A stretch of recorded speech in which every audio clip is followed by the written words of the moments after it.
What's that sound? It's for amusement only, the EM and Bingo Pinball Podcast.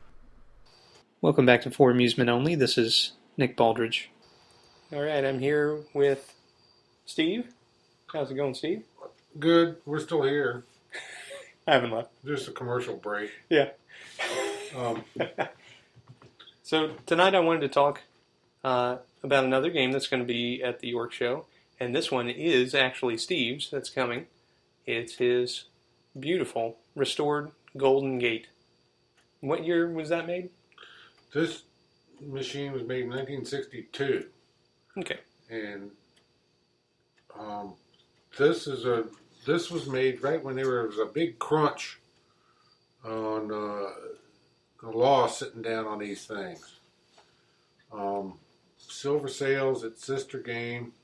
Most folks think it has nicer artwork, and I'm one of them. They were cranking them out fast, and they were coming off at the same time.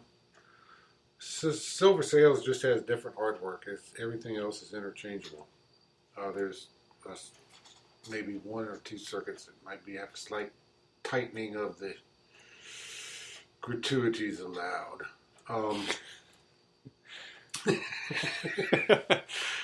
But not much. And this is why they were all mixed up. There were things coming out with the wrong play fields because they're interchangeable. Wrong backlash. And the law was getting ready to squeeze them. And that said, they have the Golden Game. Golden Gate, the Golden Game, that's where it came from. That was the first of the two. It is a special game. Much like the OK. And it uses the magic screen. Correct. You have to make a qualifier game to win another game, just like an OK red letter game is. Now the gate is a purple section that goes on the screen goes the other way, the same way it would with an OK. This game also has the OK, this has this extra. Golden Game. The qualifier is a gate, you win three. Get three in a purple section that is movable. And you hold the button down. Now that said, you cannot get a gate and an OK at the same time. It's just won't let you. If it's doing it, something's wrong with your game. And so you win the qualifier for the purple section, the gate. That opens the gate to the Golden Game. And then the Golden Game is its own. The screen is cool. You hit and hold the R button, the balls dump, and the screen starts to go back to the home position. Then it changes its mind and goes the other way. And it goes all the way to the other side where it's all golden except for three numbers over in the lower right corner. Yeah. And it's different sections, and they're gold. It's all gold. Some of them have stripes in them. Mm-hmm. And there is a 2 in the stripe section scores a Golden Game. But anyway, these odds on this thing will follow the green, just like the green scoring, just like the OK does. And I like to play for it. I think it's cool. It's challenge because it's when you think about it, you got at least 3 balls to do it, and then another 2. So it's like you got to get 5 in a row, 5, at least 5. Usually you got to get 6 balls where you want them to win. So technically, I don't know if it's a good deal or not. It's just fun to play. Mm-hmm. But it would take a minimum of 5, which is a rare event to have the 2 in the gold stripe section light. And the scores follow. The scoring graduates with the green odds. So the scoring for the highest green odd, wherever step it is, that's how much the Golden Game value will increase. Right. So if you manage to get 2 or 3 balls in that gold stripe section, it'll score whatever that green odds are. 3 balls.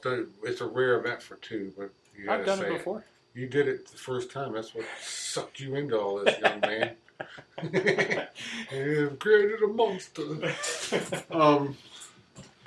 And so that it is a fun thing to do. Now that said, it is its own game. It's like the machine changes its personality. Mm-hmm. It really is. Nothing else works. Nothing else. There's no scores lit down below. No, red, yellow, green. There's no time tree available. And there's no extra balls. You don't get it. You can't. That's it. 5 balls, blammo. You make it or you do not make it. And that's it. When you think about it, it's not a good deal if you're gambling. If you're lucky into it, if you're playing for money, I wouldn't go after it. I would take it as a gift, right. And then, depending on what kind of odds I had, go for it or not. Usually, when you're playing for money, you go for what your set is, whatever you got the most likely hit. Right. Even though you've shot and not hit what you wanted. Now, this game also has the blue section, which was pretty much standard on Magic screens at this point. For 3 in the blue or 2 in the blue is either 3 or 600 games. So you have multiple chances to win 600 with different kinds of games. You've got your standard games where you can rack up the triple deck scoring all the way up to 600 for 5 in a row. You've got the blue section, which will score 3 or 600. And then you've got the golden game, which will also score a max of 600, depending on your green odds, before you dump the balls. On top of that, you've got the red letter game, the OK game. And the max on that, the N in golden, will rack your odds up to the 600 as well. I got an interesting story about a Golden Gate. I think it was back in 2006 or something. I went up to the York show, and Jeffrey had brought a Golden Gate. He brought 3 bingos that time. He brought a Golden Gate, a big time, and I can't remember what the other one was now. But the big time was on the other side, behind it. It was like on a different row. And I went up to that big time. First game of the day, first pin I played, got to the show. It was raining like hell. I was only there for a day that time, I think. I was at work. I was staying up in Northern Virginia. Excuse me. And I hit the big time for 5 in a row in my first game. And then I went around the corner and played the gate. And I was playing for a while. And I was playing the one next to it, but you can't remember now. This guy came up there. And he played, and I had left. I came back, and he's over there punching the button. And I look up, and he's got all the scores up to 600. And the gate is lit. And I'm like, I staggered. And I looked back, Elizabeth!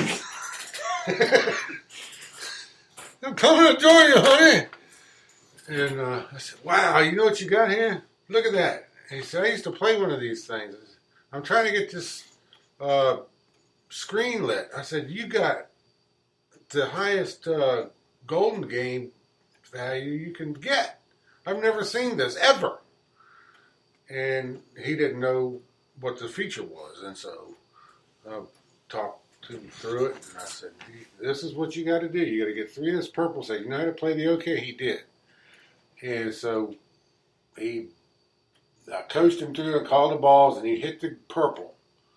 And he's got the green odds, all that. It's 600-point golden game.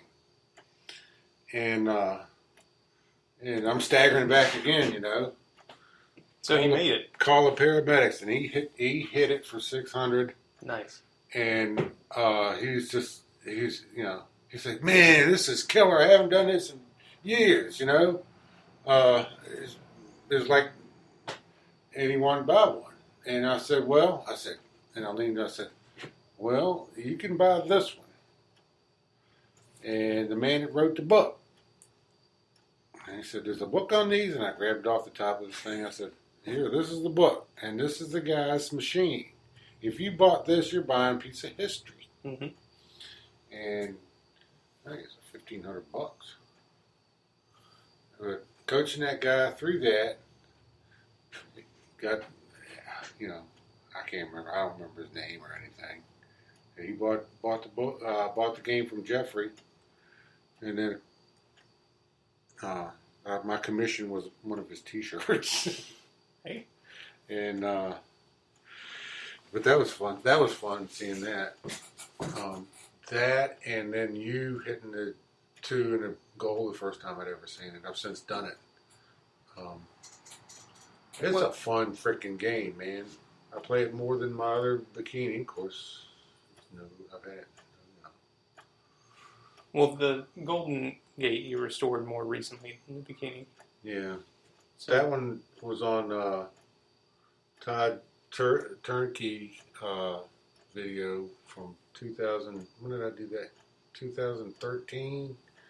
I restored this the summer of 2013 and took it up to the show. So, what keeps you coming back to Golden Gate? Is it the Golden Game? The Golden Game. And, well, and it could be some bias because that was, the title I played on in the old days. Mm-hmm. And the one that you played had a silver sails back glass, yeah, right? Yeah, it was silver sail, but just a gate back glass. That's what you looked at. Mm-hmm. So the cabinet was silver sails in the playfield? Yeah, everything but the glass. Everything but the glass. This is when I go back to talking about when they were trying to get them out of the door before they got shut down. Right. On the interstate sales stuff, which they ended up doing or something. I don't know. I don't keep up with all that stuff. Yeah. Well, Golden Gate again is going to be at the York Show, and it is Steve's game. So feel free to come up and wail. It's not for sale. Yeah, it's a beauty. You'll know it when you see it. So he made an all new lockdown bar. Did you make the wood surrounds for the head? Yes. I made the black glass frame. Made the lockdown bars. I redid everything. I even used soap and water on the inside of it. The head. You cleaned it. It was nasty, man. I know. Oh, God. That was the filthiest game in America. I contributed to that a little bit. No. Oh, did you? Yeah. I think you'll recall that I I forget. I burned up your search index. Well, that was before I restored it? Yeah. Okay. Yeah, thankfully. I would have felt even worse if that was Yeah. Oh. Yeah, it was pre-cleaning, pre-restored. Yeah, well, you saw it after I cleaned it up. You didn't see it when I brought it home. God. You had already cleaned it some by then? Yes. Oh, my gosh. It was nasty, man. It was ridiculous. You could barely see the art on the playfield. Really? Yes. Huh. Busted back glass. Mm-hmm. So good shape. Gouges and everything. The foot rail was ridiculous. Well, it's like a new machine now. It's fantastic. So, in fact, I think I'm going to pause this here and go play a game or two. You want to play for money, or are you done? You need to try to win back some money. Yeah, I really do. And I don't want to. I don't want to take your money, but I don't want you to go away smarter either. I mean, I do want you to go away smarter. Something. Wise you up. I'll start coaching you now. Yeah. Did you see what I did? Did you see how little bit of money I was playing? Yeah, I was paying attention. I wasn't playing for flash. I was playing for cash. Right. Yeah. I got you. So we'll see if I can lose some more money to you. Win it back so I don't feel guilty. I only feel a little guilty, though. We're not talking giant sums of money here. Yeah, it's under 1,000. Right. Wait, are these multiples? Hold on a minute. All right. I'm going to thank my friend Steve Smith for having me over last night and letting me lose horribly on his bingos. A reminder that the York Show is October 9th and 10th at the York Fairgrounds in York, Pennsylvania. And you will see me and many of the folks here. We've got some exciting stuff planned at the show, as well as, of course, all these wonderful titles that you've heard rattled off for the past week or so. And there's more to come. So I am very much looking forward to it. I'm in 100% bingo mode right now. And I just can't wait. October 8th, which is the setup day, can't get here soon enough for me. Well, thank you very much for listening. My name again is Nick Baldridge. You can reach me at foramusementonlypodcast@gmail.com, or you can call me on the Bingos line. That's 724-BINGOS1, 724-246-4671. You can listen to us on iTunes, Stitcher, Pocket Casts, via RSS, on Facebook, on Twitter, at Bingo Podcast. You can follow me on Instagram at nbaldridge, or you can listen to us on our website, which is foramusementonly.libsyn.com. Thank you very much for listening, and I will talk to you next time.